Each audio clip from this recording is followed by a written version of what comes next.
आज वही लक्ष्मण यादव अगर भारतीय जनता पार्टी की जय जयकार करता तो मिनिस्टर होता कि ना होता। अगर भारतीय जनता पार्टी की चापलूसी लक्ष्मण यादव करते, भारतीय जनता पार्टी का जय जयकार अगर लक्ष्मण यादव करते तो आज मिनिस्टर के लेवल पर होते, संबित पात्रा के कैटेगरी में जाके बैठे। अभी आंदोलन होगा लक्ष्मण यादव के लिए। पहला ब्राह्मण कोई लीडर पूरे उत्तर प्रदेश में अगर कोई लड़ेगा तो उसका नाम बनारस वाले मिश्रा जी है। तो जी कभी भी आपको टूटने की ज़रूरत नहीं है। हम जैसे नौजवान तुम्हारे साथ हैं और पैसे की कमी तुमको कभी नहीं पड़ेगी। भीख मांग करके तुम्हारे जन आंदोलन को आगे बढ़ाएंगे हम लोग, लेकिन सामाजिक न्याय की लड़ाई लड़ के रहेंगे। रोटी छीन लो, बेटी छीन लो, खेती छीन लो, सब चीज़ छीन लो, लेकिन सामंतवाद के खिलाफ क्रांति हो के रहेगी। ऐसा दोष कर दिया लक्ष्मण यादव ने आदिवासी और पिछड़ों और दलितों के हक और हुकूक की बात करने के लिए। सबका साथ सबका विकास का नारा देने वाली भारतीय जनता पार्टी लक्ष्मण यादव से क्यों इतनी तिलमिला गई कि उनको सेवानिवृत्त कर दिया, उनको नौकरी से निकाल दिया। लक्ष्मण यादव जी कोई घबराने की बात नहीं है, एक नौकरी तुम्हारी छीनी गई है। बनारस वाले मिश्रा जी आज तुमको इस बात का ऐलान करता है। मैं तो बेहद गरीब हूँ, न ठेका है, न दलाली है, न ठेकेदारी है, न रंगदारी है, न कब्जेदारी हमारे पास, रोजी रोजगार भी नहीं है, लेकिन हम लोगों से कलेक्शन करके तुमको 10,000 रुपया महीना ज़रूर देंगे। तुम अपने बात को, अपने जज्बात को कभी तोड़ना मत। और ये लड़ाई न्याय बनाम अन्याय की है। कि नौकरी तुम्हारी छीनी गई है भाई मेरे। मैं ब्राह्मण कम्युनिटी का आदमी हूँ, लेकिन मैं तुम्हारे सामाजिक न्याय के आंदोलन में बढ़ चढ़ करके हिस्सा लेता हूँ, तुम्हारा साथ देने का वादा करता हूँ।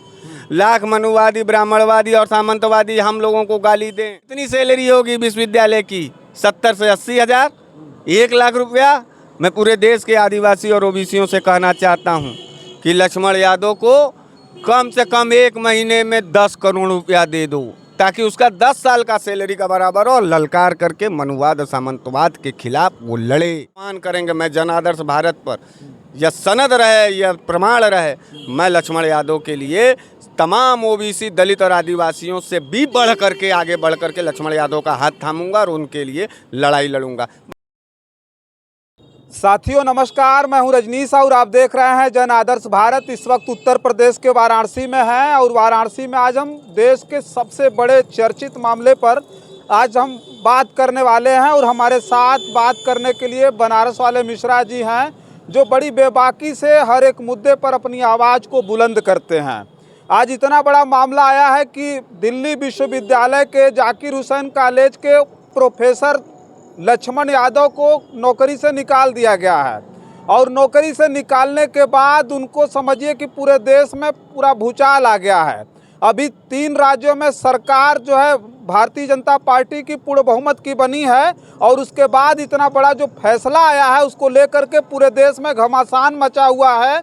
और आज लक्ष्मण यादव दिल्ली विश्वविद्यालय में प्रेस वार्ता कर रहे हैं। तो हमारे साथ बनारस वाले मिश्रा जी, बहुत बहुत स्वागत है आपका। जी बहुत बहुत धन्यवाद। क्या कहेंगे, लक्ष्मण यादव जो 14 साल से सेवारत थे, जो है प्रोफेसर थे, उन्हें बाहर कर दिया गया, बाहर का रास्ता दिखा दिया गया। देखिए, एक बात हम बता दें कि ये राम राज्य है और राम राज्य वालों का ये सरकार है पूरे देश के अंदर। और राम राज्य में लक्ष्मण का तिरस्कार, लक्ष्मण का मतलब त्याग, लक्ष्मण का निष्कासन, यह मतलब है कि अब यह राम राज्य रावण राज्य में जाकर के तब्दील हो गया। लक्ष्मण यादव एक शिक्षक थे, सामाजिक न्याय के लिए लड़ने वाले लोग थे, सामाजिक न्याय पर हर व्यक्ति के अधिकार के लिए बोलते हुए वो शिक्षा को देते थे। सरकार को इतनी तिलमिलाहट किसी ओबीसी शिक्षक से क्यों इतना? और सरकार में बैठे हुए जो ओबीसी और दलित और आदिवासी नेता हैं, क्या वो लक्ष्मण यादव को शिक्षक के रूप में नहीं देखते हैं? क्या लक्ष्मण यादव को उनका स्पीच, उनका सामाजिक न्याय, वो भारत देश के लिए आहुति का काम नहीं कर रहा है? भारत देश की उन्नति के लिए काम नहीं कर रहा है? वो लगातार उनके पर बाहरी लोग जो कमेंट कर रहे हैं, बाहरी लोग जो कर रहे हैं, कह रहे हैं कि ये ब्राह्मणवाद और मनुवाद के खिलाफ खुल करके आदिवासियों, दलितों, पीड़ितों और पिछड़ों के जो है समर्थन में बड़े बड़े मंचों से ऐलान करते थे। कौन सा दोष कर दिया लक्ष्मण यादव ने आदिवासी और पिछड़ों और दलितों के हक और हुकूक की बात करने के लिए? सबका साथ सबका विकास का नारा देने वाली भारतीय जनता पार्टी लक्ष्मण यादव से क्यों इतनी तिलमिला गई कि उनको सेवानिवृत्त कर दिया, उनको नौकरी से निकाल दिया? और लक्ष्मण यादव को तुम नौकरी से क्या निकालोगे? लोगों के दिल से जब तक तुम नहीं निकाल पाओगे तब से तक लक्ष्मण यादव का आवाज़ इस देश के अंदर नहीं दब सकता। आज एक नौकरी तुम छीन करके एक लक्ष्मण यादव की आवाज़ को तुम दबाना चाहते हो। सरकार और भारतीय जनता पार्टी और नरेंद्र मोदी और अमित शाह और तमाम भारतीय जनता पार्टी के सामंतवादी विचारधारा के लोग लक्ष्मण यादव के ताकत से तिलमिलाए हुए हैं और उनकी आवाज़ को दबाने के लिए नौकरी से निकाल लिए। गुरु, सामंतवाद के खिलाफ लड़ने वाले यानी मैं बनारस वाले मिश्रा जी, मैं भी दलित ओबीसीयों का बात करता हूँ, आदिवासियों की बात करता हूँ, सामाजिक न्याय की बात करता हूँ। लेकिन पता नहीं क्यों भारतीय जनता पार्टी को सामाजिक न्याय से इतना ज़्यादा नफरत है कि वो बात करने वाले लोगों को वो देशद्रोही कहते हैं। और ये दलित, ओबीसी और आदिवासी को सोचना होगा कि जो लोग आपकी बात को जो भारतीय जनता पार्टी के सरकार में उठा करके करते हैं, वो लोग सरकार के रडार पर क्यों चले जाते हैं? क्या दिक्कत है ओबीसी, दलित और आदिवासियों के हक, हुकूक और उनके स्वाभिमान की बात कहने वाले को उनको जलील किया जाता है, उनकी रोजी और रोटी छीनी जाती है? यह बात तय होता है कि ये मनुवाद और ब्राह्मणवादियों का एक कुचक्र है। मैं भले ब्राह्मण जाति से हूँ, लेकिन मैं सामाजिक न्याय पर बात करने वाला लोग हूँ। और लक्ष्मण यादव जी से मैं कहना चाहता हूँ कि आदरणीय लक्ष्मण यादव जी, कोई घबराने की बात नहीं है, एक नौकरी तुम्हारी छीनी गई है। बनारस वाले मिश्रा जी आज तुमको इस बात का ऐलान करता है। मैं तो बेहद गरीब हूँ, न ठेका है, न दलाली है, न ठेकेदारी है, न रंगदारी है, न कब्जेदारी है, हमारे पास रोजी रोजगार भी नहीं है। लेकिन हम लोगों से कलेक्शन करके तुमको 10,000 रुपया महीना ज़रूर देंगे। तुम अपने बात को, अपने जज्बात को कभी तोड़ना मत। और ये लड़ाई न्याय बनाम अन्याय की है, और जिसमें लक्ष्मण मेरे पास है। आज राम अभागे हो गए, आज राम पूरी तरीके से अकेले हो गए। बिना लक्ष्मण का राम राज कभी पूरा नहीं हो पाएगा। और एक बात और बता दें, लक्ष्मण जी, अगर रामचरितमानस आप पढ़ेंगे तो लक्ष्मण जी सामाजिक न्याय के सबसे बड़े पुरोधा थे। माता सीता को कभी नज़र उठा के नहीं देखा। अपने माँ, अपने भाई, अपने कुल, अपने खानदान, अपने समाज के आबरू के लिए अपने भाई के साथ 14 साल वनवास का था, नहीं तो राजमहल में रहता। आज वही लक्ष्मण यादव अगर भारतीय जनता पार्टी की जय जयकार करता तो मिनिस्टर होता कि ना होता? अगर भारतीय जनता पार्टी की चापलूसी लक्ष्मण यादव करते, भारतीय जनता पार्टी का जय जयकार अगर लक्ष्मण यादव करते तो आज मिनिस्टर के लेवल पर होते, संबित पात्रा के कैटेगरी में जाके बैठते। लेकिन आज का यह जो लक्ष्मण यादव था, वो सनातन काल के श्री राम के छोटे भाई श्री लक्ष्मण जी के जो है बराबर का ये लक्ष्मण है। और लक्ष्मण को, राम को हरा सकते हो, लेकिन लक्ष्मण के जज्बात को कभी नहीं हरा सकते। यह जो तीली तुमने आग का लगाई है लक्ष्मण यादव के लिए, यह आग बन जाएगा और भारतीय जनता पार्टी का विनाश कर देगा। लक्ष्मण यादव जी से मैं कहना चाहता हूं कि नौकरी तुम्हारी छीनी गई है भाई मेरे। मैं ब्राह्मण कम्युनिटी का आदमी हूं, लेकिन मैं तुम्हारे सामाजिक न्याय के आंदोलन में बढ़ चढ़ करके हिस्सा लेता हूं, तुम्हारा साथ देने का वादा करता हूं।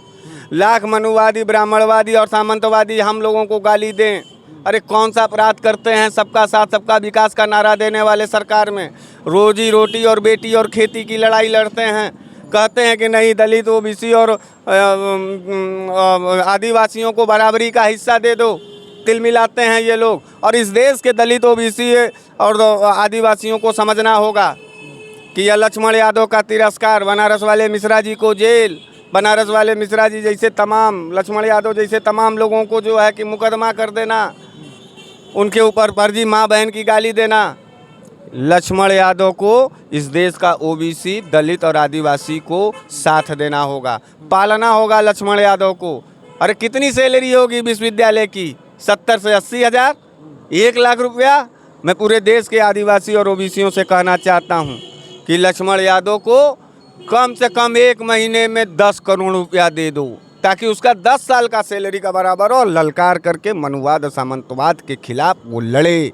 इस देश की ज़रूरत है। इस सामंतवादियों के खिलाफ लड़ने के लिए। तो इसी की सजा मिली है उनको लगता अरे क्यों नहीं सजा मिलेगी? वो आदमी शिक्षा के साथ साथ जन जागरूकता पैदा कर रहा था, सामाजिक न्याय की लड़ाई लड़ रहा था। और हम देश के देखिए तमाम पिछड़े नेताओं से कहना चाहते हैं, बिहार से तेजस्वी यादव से कहना चाहते हैं, उत्तर प्रदेश में माननीय अखिलेश यादव जी, बहन पल्लवी पटेल से कहना चाहते हैं, तमाम जो विपक्ष में, तमाम जो पूरे देश में ओबीसी एससी लीडर हैं, आदिवासी लीडर हैं। अरे ये तुम्हारी विरासत है लक्ष्मण यादव। आज एक लक्ष्मण यादव अगर जिस दिन टूट गया, हताश हो गया, हार गया ना, उस दिन कोई आवाज़ उठाने वाला नहीं होगा गुरु।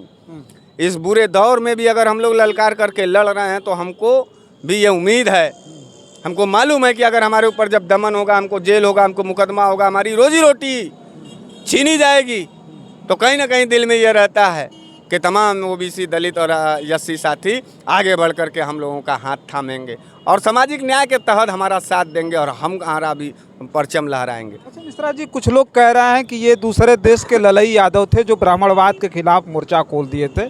ललई यादव थे, उसके बाद लक्ष्मण यादव ने जिस तरह से आवाज़ बुलंद की है वो काफ़ी ज़्यादा जो है मनुवाद में जो है मनुवादियों को काफ़ी ज़्यादा चुभती थी, ये बात लोग कह रहे हैं। नहीं चुभती थी तो फिर उसका नतीजा हो गया ना। बिना लक्ष्मण का राम राज्य उपस्थित नहीं हो सकता। मैं तो राम राज्य वालों से भी कहना चाहता हूँ, तुम कहते हो ना कि हम जातियों के नेता को बनाते हैं, सामाजिक न्याय दे रहे हैं।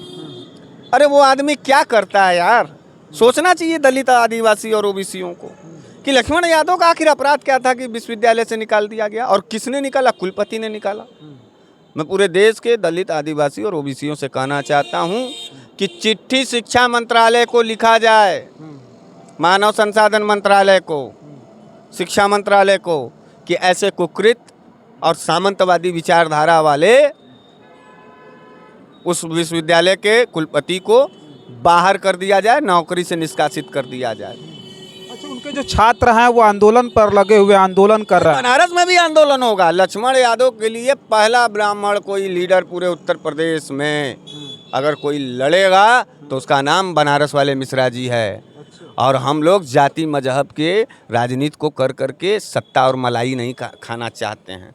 हम जाति मजहब के खिलाफ सामाजिक न्याय के आधार पर मर जाना पसंद करेंगे। पत्रकार महोदय, बिना खाए तड़प करके मर जाएंगे, भले हम लोगों का साथ जो है आदिवासी, दलित और ओबीसी न दे, और देता भी नहीं हम लोगों का।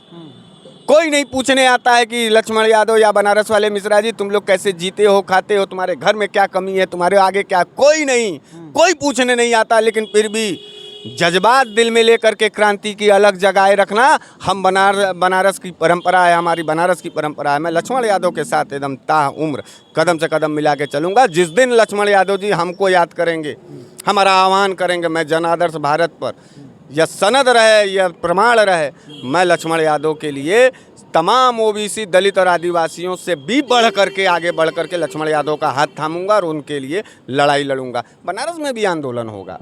और लक्ष्मण यादव जी, कभी भी आपको टूटने की ज़रूरत नहीं है। हम जैसे नौजवान तुम्हारे साथ हैं और पैसे की कमी तुमको कभी नहीं पड़ेगी। भीख मांग करके तुम्हारे जन आंदोलन को आगे बढ़ाएंगे हम लोग, लेकिन सामाजिक न्याय की लड़ाई लड़ के रहेंगे। रोटी छीन लो, बेटी छीन लो, खेती छीन लो, सब चीज़ छीन लो, लेकिन सामंतवाद के खिलाफ क्रांति हो के रहेगी। और यह लक्ष्मण का निष्कासन, ये समझ जाना कि सत्ता का अब अंतिम दिन शुरू हो गया है। लक्ष्मण यादव जी, आप पूरे देश के अंदर भ्रमण करिए, उसका जो भी खर्चा है हम लोग आपको कलेक्ट करके देंगे, और ओबीसी, दलित, आदिवासियों को भी देना चाहिए। मैं तो तेजस्वी यादव जी से कहना चाहता हूँ, इतना रुपया आप चुनाव में खर्चा करते हैं, आपको आज के तारीख में लक्ष्मण यादव को कम से कम 2 करोड़ रुपया का चेक देना चाहिए, अखिलेश यादव जी को दे देना चाहिए, प्रोत्साहित करना चाहिए कि जाओ तुम लड़ो, दलित, ओबीसी, आदिवासियों की लड़ाई लड़ रहे हो। और हम जैसे ब्राह्मण साथी भी उनके साथ हैं। हम जाति मजहब के खिलाफ, हम जाति मजहब के कुचक्र में चढ़ करके हम किसी लक्ष्मण यादव जैसे नौजवान और बुद्धिजीवी व्यक्ति का दमन नहीं सहेंगे, इस बात को याद करिएगा।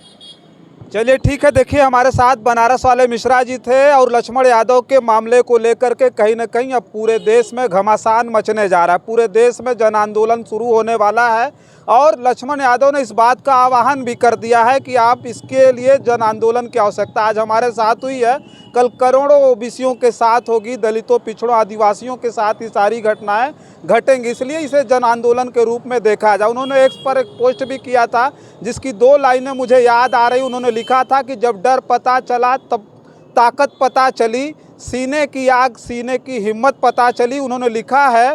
और ये समझिए कि जो लक्ष्मण यादव के साथ हुआ है ऐसा तमाम ओबीसी, पिछड़े, दलित, आदिवासियों के साथ होता हुआ आया है, लेकिन उन्होंने ये आकर के ऐलान किया कि ये आखिर कब तक होता रहेगा, इसके लिए लड़ाई लड़नी है और सिस्टम से टकराना है। मोहब्बत और साथ देने का नज़ीर अगर कोई पेश होगा तो यहीं बनारस से होगा। भले दलित, ओबीसी, आदिवासी लक्ष्मण यादव को पॉलिटिकल प्रोपोगंडा के तहत उनका साथ न दे, लेकिन जाति बंधनों को तोड़ करके और सवालों और मुद्दों पर लड़ने वाली जो ताकतें हैं उनका सबसे बड़ा परिचय मैं ब्राह्मण होकर के लक्ष्मण यादव जी के लिए लड़ूंगा और खड़ा रहूंगा। जो है दलित आदिवासियों को सोचना चाहिए, अरे कितना गिर गए, क्यों बर्बाद हो जा रहे हो, क्यों मर जा रहे हो। जो आदमी तुमको जिंदा रखना चाहता है, जो आदमी तुमको सामाजिक न्याय दे करके तुम्हारा स्वाभिमान जगाना चाहता है, तुमको इज्जत देना चाहता है, तुम उसका साथ नहीं दे पाए, बताओ कौन लड़ेगा इस दलित, आदिवासी और ओबीसी।